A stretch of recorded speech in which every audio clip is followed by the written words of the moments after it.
भागवत गीता अध्याय 6 ध्यान योग पूर्ण व्याख्या अध्याय परिचय छठा अध्याय ध्यान योग कहलाता है।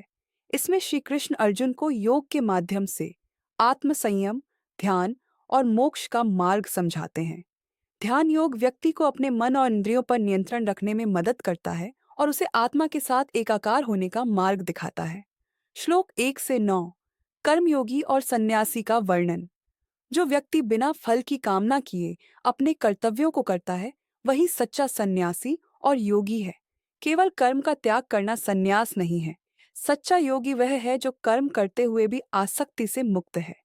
2 आत्मसंयम। आत्मसंयम से व्यक्ति अपने मन और इंद्रियों को वश में कर सकता है।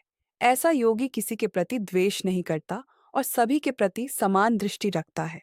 श्लोक 10 से 17 ध्यान योग का अभ्यास 1 ध्यान की प्रक्रिया। योगी को शांत एकांत स्थान में बैठकर ध्यान करना चाहिए। मन को स्थिर करके भगवान का ध्यान करना चाहिए। 2 मध्यम मार्ग। ध्यान के लिए जीवन में संतुलन होना आवश्यक है। न अधिक भोजन करना चाहिए और न ही भूखा रहना चाहिए। नींद और जागने के समय में भी संतुलन होना चाहिए। श्लोक 18 से 32 ध्यान योग की स्थिति और लाभ। 1 ध्यान की स्थिति। जब मन पूरी तरह से शांत हो जाता है और आत्मा में लीन हो जाता है, तो योगी को सच्चा आनंद प्राप्त होता है। ध्यान की उच्च अवस्था में योगी सुख दुख और लाभ हानि में समान रहता है। 2 योगी का स्वभाव। सच्चा योगी सभी प्राणियों में भगवान को देखता है और सभी को समान दृष्टि से देखता है। ऐसा योगी दूसरों के सुख दुख को अपना मानता है। श्लोक 33 से 36 अर्जुन की शंका और समाधान। 1 अर्जुन की शंका।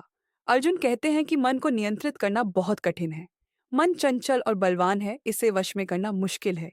2 श्री कृष्ण का समाधान।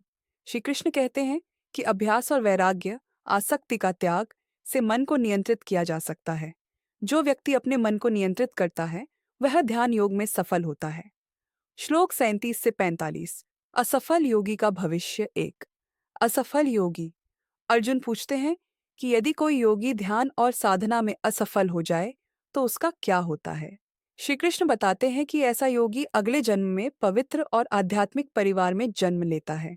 वह अपने पिछले जन्म के प्रयासों को आगे बढ़ाकर मोक्ष प्राप्त करता है।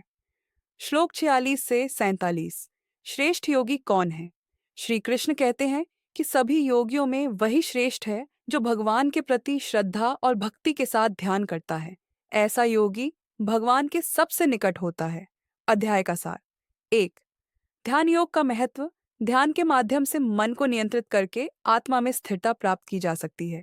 2 संतुलन। ध्यान योग के लिए जीवन में संतुलन और संयम आवश्यक है।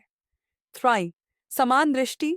सच्चा योगी सभी में भगवान को देखता है और सभी के प्रति समान भाव रखता है। 4 भक्ति का महत्व। ध्यान और साधना में भक्ति सबसे महत्वपूर्ण है। महत्व। यह अध्याय सिखाता है कि मन और इंद्रियों को वश में करके ध्यान योग का अभ्यास करना चाहिए। ध्यान से व्यक्ति आत्म साक्षात्कार और मोक्ष प्राप्त कर सकता है।